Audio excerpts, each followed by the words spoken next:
Hello everyone, welcome to HP code genius YouTube channel. HTML के course की series में ये हमारा आज का सेकंड लेक्चर है।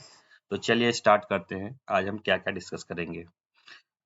कोर्स के स्टार्टिंग में हम इसमें एचटीएमएल के इंट्रोडक्शन को देखेंगे पहले कि एचटीएमएल होता क्या है। तो अगर मैं एचटीएमएल की बात करूं तो HTML stands for HTML. Basically ये इसको हम हाइपर टेक्स्ट मार्कअप लैंग्वेज बोलते हैं। HTML is the standard markup language for creating the web pages. HTML describes the structure of the web pages and it consists of the series of the element. HTML की अगर हम basic knowledge की अगर हम बात करें तो HTML basically किसी भी वेब पेज के स्ट्रक्चर को क्रिएट करने के काम में आता है। इसमें हम क्या करते हैं, एक नया फाइल क्रिएट करते हैं। ठीक है, यहाँ पे हम डालते हैं सपोज लेक्चर 2 डाल देते हैं .html। इसमें हम क्या करेंगे, पहले हम जैसे मैंने लास्ट वीडियो में बताया था कि हम इसको शिफ्ट और 1 को प्रेस करेंगे तो एक्सक्लेमेटरी मार्क आएगा। इससे हमारा एक बेसिक सेटअप मिल जाता है। ठीक है, अब इसमें क्या होता है कि अगर आप इसमें कुछ लिखना चाहते हो तो एक आपको बेसिक बॉयलर प्लेट मिल जाएगी। सपोज आई वांट, मैं इसमें हेडिंग दे देता हूँ H1 अमन, या यहाँ पे हाय रोहन फॉर एग्जाम्पल। ठीक है, इफ आई सेव एंड इसको मैं रन करूं, अगर ओपन विद लाइव सर्वर, तो यहाँ पे आपको दिख जाएगा हाय रोहन। ये मैंने लास्ट लेक्चर में डिस्कस करा था। अब अगर हम इस लेक्चर में बताएं तो बेसिक हम एचटीएमएल के फ्लो की बात करते हैं कि हम एचटीएमएल में वैसे होता क्या क्या है। अभी हम इसमें देख लेते हैं कि क्या क्या चीजें हम इसमें इंक्लूड करते हैं। ये वाले पॉइंट कवर हो गया। एचटीएमएल स्ट्रक्चर की अगर हम बात करें तो आप इसमें देख सकते हैं कि यहाँ पे एक डॉक टाइप होता है।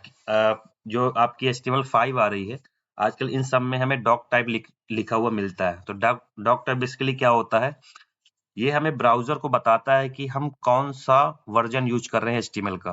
बेसिक मतलब इसका यही होता है। फिर आपका आता है HTML। ठीक है, HTML आपका क्या होता है, एक पेरेंटिंग ये टैग होता है। आप इसको बहुत अच्छे तरीके से समझ सकते हो। अगर आपको मैं एक W3 स्कूल की एक साइट है, यहाँ पे आप विजिट करके देख सकते हो। यहाँ पे आपको HTML के ट्यूटोरियल मिल सकता है। आप यहाँ से भी रेफर कर सकते हो हमारे लेक्चर के बाद। यहाँ पे आपको एक बेसिक HTML का स्ट्रक्चर मिल जाएगा। यहाँ पे तो आप समझ सकते हो। यहाँ पे ये देखो, अब जैसे क्या हुआ कि आप इसमें देख सकते हो कि HTML आपका एक पेरेंट एलिमेंट हो गया, मतलब पेरेंट ऑफ एवरीथिंग। फिर आपकी आती है हेडिंग। हेडिंग के अंदर आपको टाइटल मिलेगा, स्टाइल मिलेगा। फिर आपकी आती है बॉडी, मतलब जो भी आपके वेब पेज में दिखेगा, मतलब आप बॉडी के अंदर जो कुछ भी लिखोगे वो आपको वेब पेज के अंदर दिखता है। ठीक है, अब ये हमारा बेसिक इसका स्ट्रक्चर होता है HTML में। फिर आता है कि HTML में हमारे टैग कौन कौन से होते हैं। अगर हम टैग की बात करें तो HTML में हमारे पास कई तरह के टैग होते हैं। सपोज आप इसमें देखो, हमारे पास सपोज मैं इसमें स्टाइल लिखता हूँ। ठीक है, स्टाइल लिखूं तो स्टाइल भी एक टैग ही है। स्टाइल के अंदर मैं कुछ भी कर सकता हूँ। सपोज मैं H1 को स्टाइलिंग दे दूं, H1 ऐसे करके मैं इसको दे देता हूँ। सपोज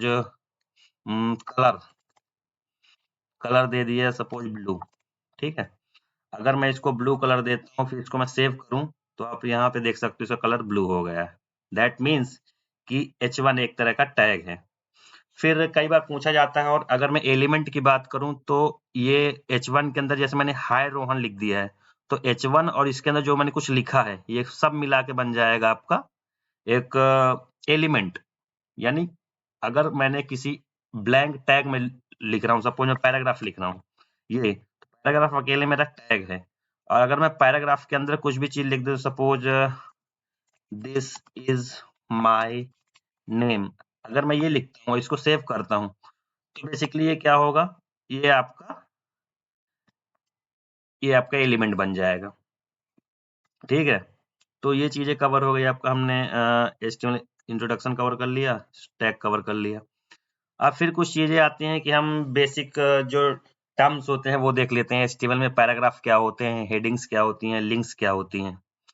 तो अगर हम इसको डिस्कस करें तो HTML में जैसे मैंने हेडिंग बता दी, ठीक है। हमारे पास हेडिंग 5 प्रकार की होती हैं, ठीक है। H1 से लेके H1 सपोज H2 हो गया, H2 में लिख दिया हाय रानी लिख देता हूँ। फिर H3 में लिख देता हूँ हाय साक्षी। फिर H4 लिख देता हूँ, H4 में लिख देता हूँ हाय कपूर। फिर H5 लिख देता हूँ। आपके 5 तरीके की हेडिंग होती हैं, आप इसमें देख सकते हो। रामू लिख देता हूँ, ठीक है। इसको मैं थोड़ी देर के लिए कमेंट कर देता हूँ। तो आप इसमें देख सकते हो कि आपको 5 तरीके के टेक्स्ट दिखेंगे। हम इन टेक्स्ट को क्यों यूज कर, जब हम वेबसाइट बनाते हैं तो हमें डिफरेंट टाइप के टेक्स्ट देखने को मिलते हैं। सबसे छोटा जो आपका टेक्स्ट होता है ये H5 होता है। H6 भी होता है, इसमें हम देख सकते हैं H6 हाय लास्ट वन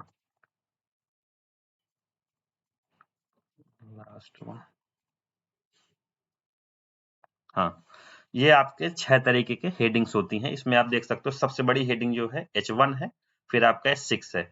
मतलब इनमें जो ऑर्डर होता है H1 आपका क्या होगा, सबसे बड़ा होगा, आप इसमें देख सकते हो। और जो आपका H6 होगा वो सबसे छोटा टेक्स्ट होगा। इनको हम ज्यादातर यूज करते हैं H2, H3, H1, मतलब डिपेंड्स ऑन आवर रिक्वायरमेंट। ये चीजों को हम यूज करते हैं। हेडिंग्स हो गई। अब हेडिंग के बाद हम क्या यूज करते हैं, पैराग्राफ। पैराग्राफ सिंपली एक ही प्रकार का होता है, नॉर्मली हम पैराग्राफ यूज करते हैं। ये वही है कि जो मैंने ये पैराग्राफ लिखा है एक टैग की तरह ये काम करता है, तो ये पैराग्राफ है। पैराग्राफ बेसिकली एक टाइप का ही होता है, उसमें हम सिंपली ऐसे टेक्स्ट लिखते हैं, ज्यादा डिफरेंशिएशन इसमें होता नहीं है। ये बोल्ड नहीं होता है, सिंपली नॉर्मल टेक्स्ट की तरह काम करता है, ठीक है। पैराग्राफ कवर हो गया। फिर आती है आपकी लिंक की बारी। लिंक दो तरीके की होती है। एक लिंक तो आपकी एंकर टैग हो गई, जैसे आप ए प्रेस करो, href में आप सपोर्ट दे दो www.google.com, सपोज मैं ये प्रोवाइड कर दूं, ठीक है। या यहाँ पे मैं डाल दूं क्लिक मी। यहाँ पे कोई हम वैलिड यूआरएल डाल देते हैं, मे बी यूआरएल इसका गलत हो। सपोज मैं यूट्यूब का यूआरएल डाल देता हूँ, youtube.com। यूट्यूब में कॉपी करूँ, यहाँ से यूआरएल कॉपी कर लेते हैं। ये यूआरएल हम href के अंदर हम जो भी चीज प्रोवाइड कराएंगे वो यहाँ पे चल जाएगा। ऐसे ही ये देखिए हमने यहाँ पे यूआरएल प्रोवाइड करा। अब चल के हम यहाँ पे देखते हैं। अब सपोज मैं यहाँ पे क्लिक मी करता हूँ तो क्या करेगा ये, यहाँ पे यूट्यूब ओपन हो जाएगा। इससे हुआ ये, हम एंकर टैग की हेल्प से हम इसको क्या कर सकते हैं, यूआरएल को रिडायरेक्शन कर सकते हैं। एक पेज से दूसरे पेज में डेटा भेज सकते हैं, दूसरे पेज में रिडायरेक्ट करते हैं। बेसिकली लिंक्स का यूज होता है रिडायरेक्ट करने के लिए। जो एंकर टैग आपका यूज होता है वो बॉडी के अंदर यूज होता है, और एक लिंक प्रॉपर्टी होती है वो आपका यहाँ पे यूज होता है। जब कभी भी सपोज आप स्टाइल को इंपोर्ट कर रहे होते हो, लिंक सपोज rem कर लूं मैं, लिंक css, ठीक है। यहाँ पे क्या हुआ, जैसे आप कोई स्टाइल शीट है आपके पास, कोई CSS है, एक्सटर्नल CSS है, आप उसको इंपोर्ट करना चाहते हो तो आप लिंक के सहायता से उसको इंपोर्ट कर सकते हो। मतलब कोई आप एक्सटर्नल CSS को, एक्सटर्नल फाइल को आप चाहते हो आपके वेब पेज में वो इंपोर्ट हो जाए तो आप उसको यूज कर सकते हो। तो लिंक इस तरीके से काम करता है। कई बार डिफरेंस पूछा जाता है लिंक और href में क्या डिफरेंस होता है। बहुत सारी चीजें हम आगे आने वाले लेक्चर्स में वो सब चीजें कवर करेंगे। सो हमारे साथ बने रहें और चीजों को देखते रहें। अब CSS इंपोर्ट की अगर हम बात करते हैं तो CSS इंपोर्ट 3 तरीके का होता है। CSS इंपोर्ट में वही हम देखते हैं। पहले एक तो हो गया कि जैसे मैंने यहाँ पे एक CSS लिख दी। ये जो CSS मैंने लिखा है, ये CSS लिखने का तरीका इंटरनल CSS होती है ये। एक तरीका होता है इनलाइन CSS। सपोज मैं यहाँ पे एक किसी भी एलिमेंट की प्रॉपर्टी होगी स्टाइल, स्टाइल में आप इंटर करो, यहाँ पे लिख दो सपोज कलर में डाल दूं, यहाँ पे कलर डाल दिया, यहाँ पे रेड डाल देता हूँ कलर, ठीक है। मैंने अगर इस H1 पे इसको मैं थोड़ी देर के लिए सपोज ब्लू कर देता हूँ तो ये अभी दिखेगा नहीं, इसको मैं पैराग्राफ कर देता हूँ फॉर द टाइम बिंग। एक स्टाइल ये हो गई कि आपका मैंने यहाँ डाल दिया, this is the inline style, this is the internal style, और एक होती है एक्सटर्नल, वो भी करके दिखाता हूँ। तो आप इसमें देख सकते हो, पेज में जब आप आओगे तो यहाँ पे आप देख सकते हो, आप यहाँ पे रेड लगा है इनलाइन स्टाइल। और ये आपका ब्लू होगा जो पैराग्राफ दिया था हमने, ठीक है।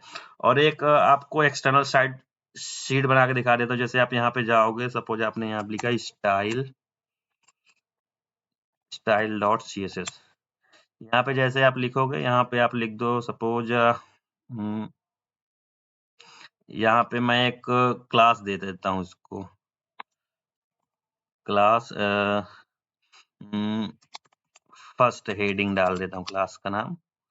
इसको मैं कॉपी करूँ तो यहाँ पे मैं डालता हूँ लेक्चर 2 में इधर।